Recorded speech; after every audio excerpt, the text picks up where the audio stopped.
Welcome to Inside Automotive with Jim Fitzpatrick.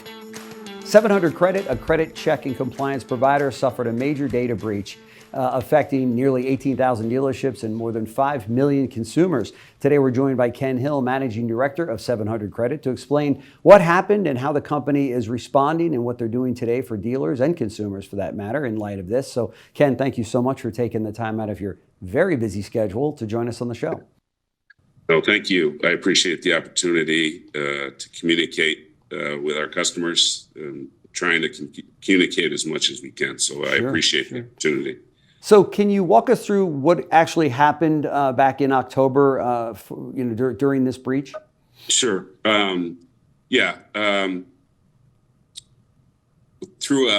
We have over 200 partners, integration partners that we communicate with through APIs. Most of the major DMSs in the industry, CRMs, digital retail products, and we had a partner that was compromised, and that partner back in July. I wish they would have notified us. They did not. But their systems were compromised and taken over, and the threat actors got a hold of their communication logs to us, and it exposed an API that the partner used to pull down consumer information because they didn't want to store it on their system, and it exposed a vulnerability that we had. We weren't validating the consumer reference IDs to the original requester, so. On October 25th, we were being attacked through a velocity attack that was pinging us millions and millions of times, and we shut it down. They continued to attack us for probably more than 2 weeks. But we had shut down the API. That was the exposure. They got about 20% of our data from May to October.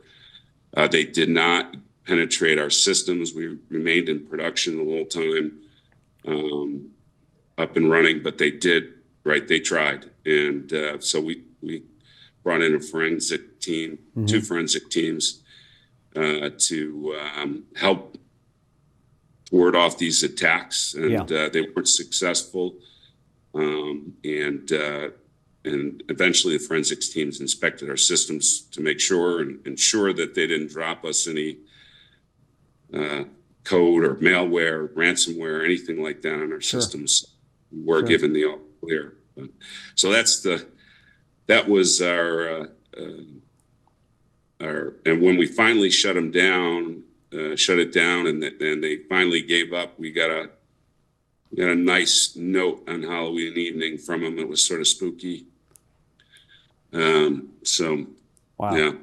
Okay. So that's a very unfortunate situation, needless to say. And when this happened with CDK, I had the heads of the different CRM or say the DMS companies on, and the first things that they said was, "Hey, this can happen to any of us out there, right?" Yeah.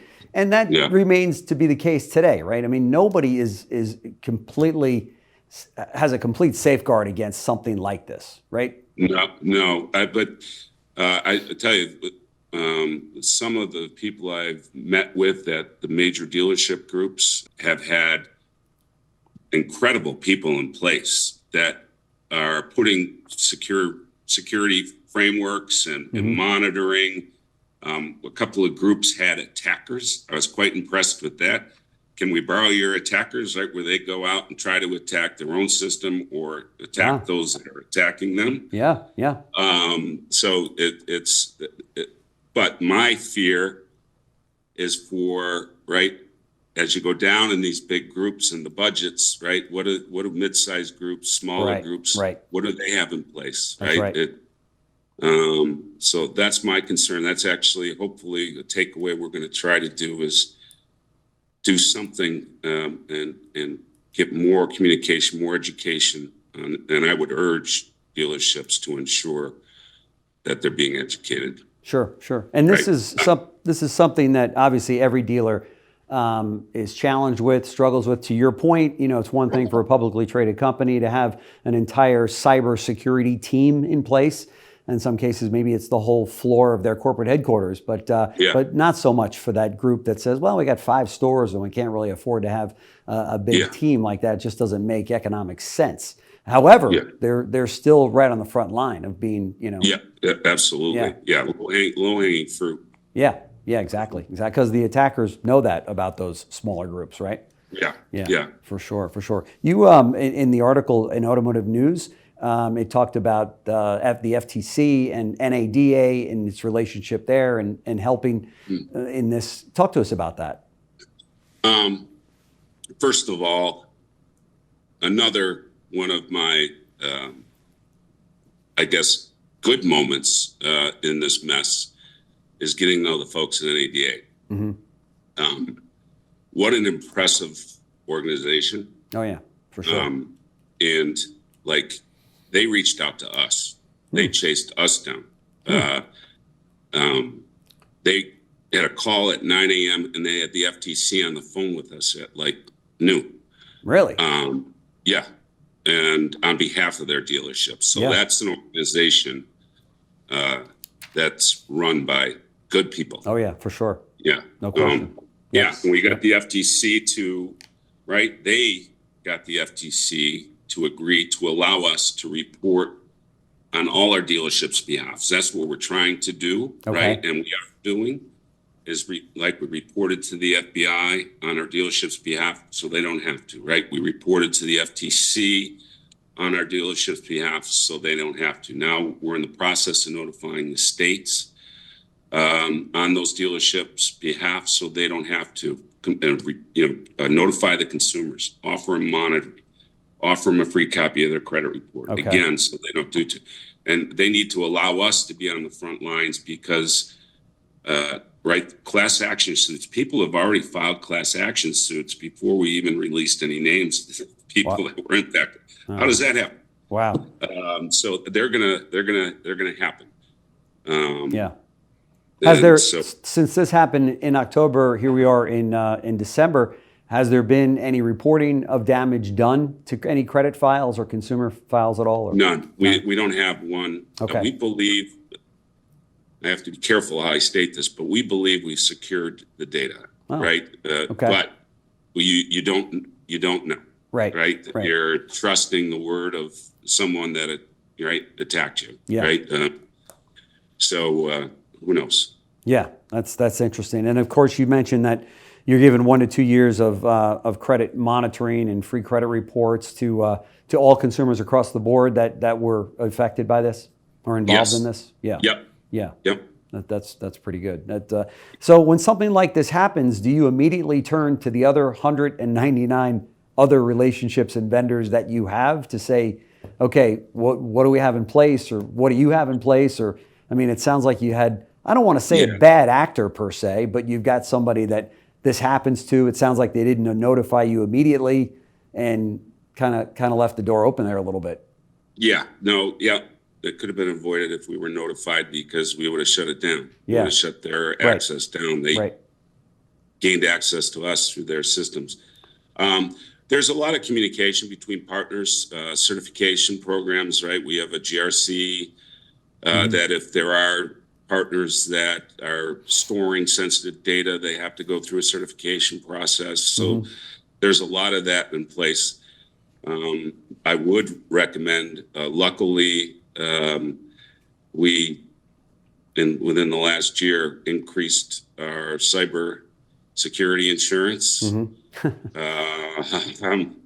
If we hadn't, we'd be in a lot of trouble. So I would encourage dealers to look at their vendors and I think the CFP and the safeguards, part of their requirement was to survey your vendors, understand their security policies, processes in place, and understand their cybersecurity. I've made sure they have adequate cybersecurity because that could be. I mean, if we didn't do that, we'd be in trouble. Yeah, for sure. When something like this happens and the company comes out and says, hey, we got to play ball with these people because they're holding all the cards and this could get really, a very long process, doesn't do anybody any good. So we're going to go ahead and take care of this thing and pay these people what they want to get paid so we can move on with business. While others may say, oh, what are you doing? You're only encouraging them to do this again. Is that a concern of yours that they say, wow, there might be more in this well, There were several heated conversations about that. Yeah, I bet.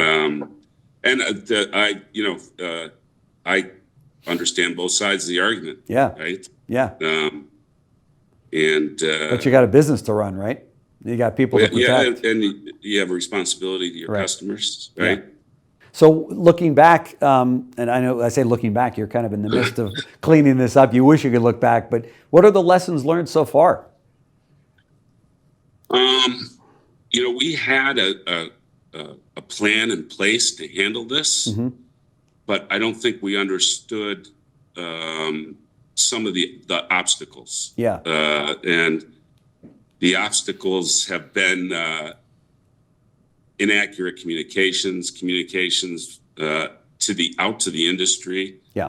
By organizations that I don't think were meant to be helpful and are causing panic more than they're helping. Yeah. Yeah. And we didn't plan for that. And our whole organization is fending or replying to those types of questions that dealers have. Sure. And concerns that dealers have. And we're handling every one. Yeah. Little bit of fear mongering going on is what you're saying out there. Yeah. Yes. Yeah. That's unfortunate. Yeah. Right. We are reporting to the state agencies and covering dealerships' responsibilities. Right. We reported to the FBI covering dealerships' responsibilities. Yeah.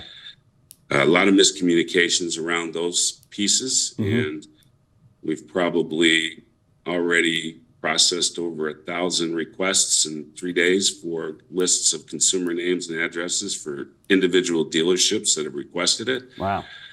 Yeah. And we'll continue to do so. But yeah. Do you, in this case, I guess you do. You have something that communicates directly to those 5 million consumers to say, hey, yes. we okay.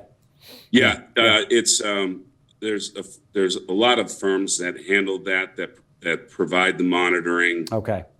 Provide the help center to handle the call volumes from the consumers. Our notices haven't gone out to the consumers yet, but they will be. Okay. Because it takes a while to get those pieces in place. Sure. And then in cases like this, they'll sometimes contact the dealer and go, hey, what's this all about? And what happened? And, Yes. Yeah. Is there any special training or communication that you've got to do with the dealer personnel to say if and when you get these communications that here's what... I've spoke to some organizations that have, or actually dealership groups.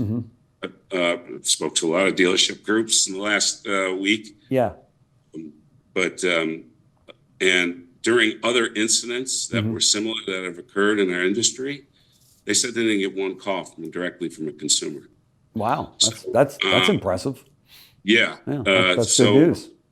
That is good news. But we are giving our dealers we're setting up the company that we hire is going to set up a consumer helpline, right? The consumer monitoring, consumer FAQs. We're going to be providing those to dealers so that if they do get a call, they can just refer the consumer to that number to get assistance. And consumers, to your viewers, right? I highly encourage you, just as a safeguard, freeze your credit files. Takes 5 minutes to freeze them, 5 minutes to unfreeze them. If you're going to do a purchase. You might not be able to apply for those credit cards at the cash register anymore. I did it myself on mine, and you're right. Yes. Yeah, exactly. But when you're going to go buy a car, unfreeze your file and Sure. So that's some of the advice we're giving to the consumers that are in the notices. Sure. Yeah. And unlike what happened with CDK, where it literally shut dealerships down for a period of time, week or whatever it might have been a year and a half ago, is to say that's not the case with any of your dealer partners, right? This didn't affect. Yes. This didn't have that kind of an effect. And I believe in CDK's case, consumer data wasn't exposed, right? So they had the other end of an attack. Yep. Our end was they didn't get our systems, but they got our data, which you could say is worse. Yeah. That's tough. That's tough. So so this gives you that, because I don't think this has happened before with you guys, but you haven't been a victim of this before. But now, lessons learned, you probably are, ready with all of the necessary things you put in place, that God forbid something like this happens again, we actually have good processes in place. We have many more API inspections going on that we've had, obviously, and there are some things that we've added that moving forward, yes, we're moving to a new backbone, and it's taken us a little bit of time, but we're expediting that now to get to that new backbone, because there's more security features and enhancements in that new backbone. So, lessons learned, but also our security team has got job security for quite some time, and will probably be increasing in size. If you're in cybersecurity today or anything AI, it's smooth sailing for you, right? Yes, that's right. That's crazy. They did an incredible job, and I don't know they got much sleep. Yeah. One dealer I was speaking to about this earlier today offline, they said, I wonder, of the 5 million consumers, percentage-wise, what was that of your overall number of files? Is it 10% or 50 or what is? Because I know you guys work with so many dealers, and you've got to have tens of, almost millions of files, right? Yeah, let's not do an advertisement for the hackers out there, but right. No, but you're right. It hit about over a 5-month period. It hit about 20% of our data. 20. Okay. 20. Right. So on the bright side, 80% of your data was secure. Yes. Right. Yeah. Well, thank you to our security team that shut it down. Right? Yeah, for sure. Any final thoughts on this situation before we close out the segment? Any questions, any concerns, reach out. Okay. We're committed to answering every call. Okay, great. Ken Hill, Managing Director of 700 Credit, an incredible brand. I mean, you guys have built such an incredible framework and platform for dealers in this area. It's very unfortunate this has happened to you. Again, a reminder to everybody that's watching, it can happen to you too. So listen to Ken on these suggestions and just check and recheck and make sure the vendors you're working with are rock solid and they're doing their due diligence on a daily basis. Because again, it can happen to any auto group. It can happen to any DMS system. It can happen to anybody that's out there working with dealers, right? I mean, nobody is immune to this or protected. So Ken, thank you so much for joining us on the show to clear some things up and to have this communication directly to dealers. I know they'll appreciate it. And again, dealers that you've got some questions or what have you, give Ken and his team a call and they'll put your mind at ease, I think, in a lot of these situations. So, thanks, Jim. I appreciate the opportunity. Absolutely. Thanks so much. Thanks for watching Inside Automotive with Jim Fitzpatrick.